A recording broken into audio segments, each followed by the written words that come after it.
జాగ్రత్తగా వినండి. ఆదాము నుండి అబ్రహాం వరకు 2000 సంవత్సరాలు, అబ్రహాం నుండి యేసుక్రీస్తు యొక్క జన్మ వరకు 2000 సంవత్సరాలు, యేసుక్రీస్తు యొక్క జన్మ నుంచి నేటి వరకు 2000 సంవత్సరాలు, మొత్తం కలిపి 2+2+2 మొత్తం వినండి 6000 సంవత్సరాలు.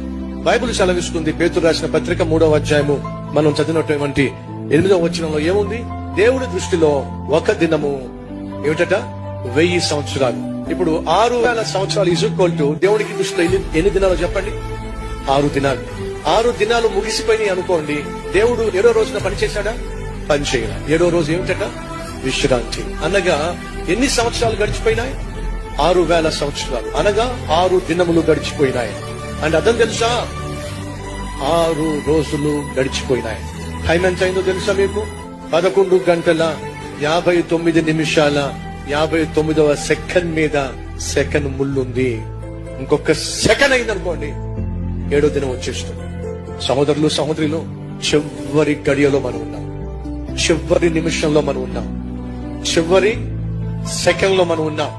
ఏ క్షణమైనా యేసుక్రీస్తు వచ్చేస్తాడు. కాబట్టి మనం సిద్ధంగా ఉండాలి. ఈ వాస్తవాన్ని